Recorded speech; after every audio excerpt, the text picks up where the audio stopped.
विधान परिषदेचे नवनिर्वाचित आमदार अनिकेत तटकरे आपल्याबरोबर आहेत। अनिकेत तटकरेजी आमदारकीची शपथ घेतली आज, शपथविधी संपन्न झाला। दुसऱ्यांदा विधान परिषदेवरती तुमची निवड होते। खरं तर स्थानिक स्वराज्य संस्थांची ही सगळी लोकप्रतिनिधी या निवडणुकीत मतदार होते।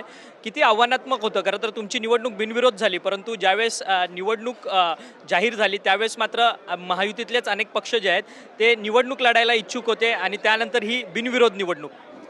सर्वप्रथम तर माझे नेते, माझा आदर्श अजितदादा यांच्या स्मृतीस अभिवंदन करतो। आपण म्हटलं ती वस्तुस्थिती खरी आहे की निवडणुकीच्या आधी परिस्थिती थोडीशी त्या ठिकाणी अवघड अशी वाटत जरी होती, तरी राज्याचे माननीय मुख्यमंत्री देवेंद्रजी असतील, लाडके उपमुख्यमंत्री आदरणीय एकनाथराव शिंदेसाहेब असतील, आमच्या नेत्या सुनेत्रा के असतील, त्याचबरोबर प्रदेशाध्यक्ष चव्हाण साहेब, तटकरे साहेब, उदय सामंत साहेब, नितेशजी असतील, माझी भगिनी आदिती असेल, भरत शेठ असेल, या सर्वांनीच महायुती म्हणून एकत्रित्या काम करण्याचं त्या ठिकाणी वरिष्ठ पातळीवर ठरवलं। आणि नाही म्हटलं तरी कोकणातील माझा जो काय दुसऱ्यांदा प्रवास होता तो सुरळीत त्यांच्या सर्वांच्या आशीर्वादामुळे पार पडू शकला। खरं तर आज अजितदादांची किती आठवण येते।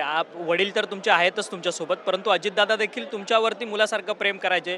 तुमच्या पाठीवरती थाप देणारं एक व्यक्ती आज तुमच्यात नाही आहे। दुसऱ्यांदा शपथ घेत आहेत। शपथविधीच्या वेळी जर अजितदादा असते तर एक वेगळी कौतुक त्यांनी तुमचं केलं असतं। नक्कीच, म्हणजे दादांचं आणि माझं नातं म्हणजे नेत्यांच्या पलीकडचं त्या ठिकाणी होतं।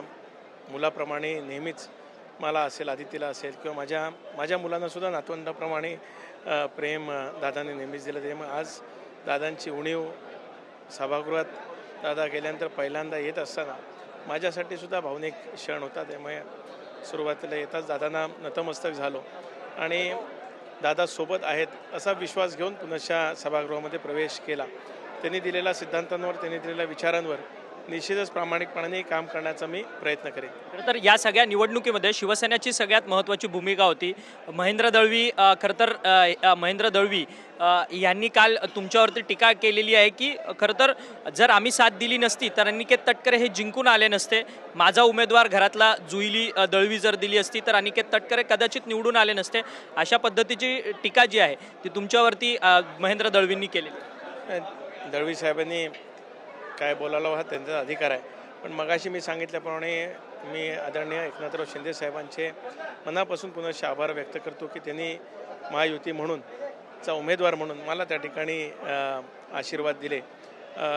मुख्यमंत्री महोदयांनी जसे दिले तसं शिंदेसाहेबसुद्धा खंबीरपणाने पाठी उभे राहिले। त्यामुळे आता जरी दळवी साहेब काही बोलत असतील तरी आता तो विषय पुढे निघून गेला आहे। त्यामुळे आता त्याच बाबतीत बोलण्यापेक्षा आता कोकणाच्या दृष्टीने, जिल्ह्याच्या दृष्टीने, महाराष्ट्रातील लोकांच्या दृष्टीने जे करता येईल तो करण्याचा मी प्रयत्न करणार आहे। पालकमंत्रीपदाचा वाद सुटेल रायगडच्या, कारण की तुम्हाला खरं तर आमदारकीची तिकीट दिली। भरत गोगावलेंनी मोठेपणा घेतला। भरत गोगावलेंच्या गळ्यामध्ये आता पालकमंत्रीपद पडेल का? कारण की तशा पद्धतीचं काही म्हणजे सूत्र तुमच्यामध्ये तिकीट देताना काही ठरलेलं होतं का? काही नाही, मी मगाशी सांगितल्याप्रमाणे उमेदवारी बाबतीतलं किंवा एकंदरीत जे काही महायुतीमधलं सूत्र ठरवायचं होतं ते वरिष्ठ पातळीवर ठरलं। त्याच्यामध्ये जे काय ठरलेलं असेल त्याची योग्य पद्धतीने खबरदारी किंवा त्याची अंमलबजावणी निश्चितच होईल। एवढं धन्यवाद, तुम्ही आमच्याशी बातचीत केली। अनिकेत तटकरे होते। अनिकेत तटकरे दुसऱ्यांदा खरं तर विधान परिषदेवरती निवडून आलेले आहेत स्थानिक स्वराज्य संस्थांच्या या सगळ्या जागेवरतून, आणि त्यांनी आपल्याशी बोलताना प्रतिक्रिया दिली की उपमुख्यमंत्री एकनाथ शिंदे यांचा मला कुठेतरी पाठिंबा आहे, त्यामुळे ही सगळी निवडणूक जी आहे ती मी जिंकू शकलो, अशा पद्धतीचं मत जे आहे ते अनिकेत तटकरे यांनी आपल्याशी बोलताना व्यक्त केलं। व्हिडिओ जर्नलिस्ट योगेश गुरव, अक्षय मंकणी, TV9 मराठी, मुंबई।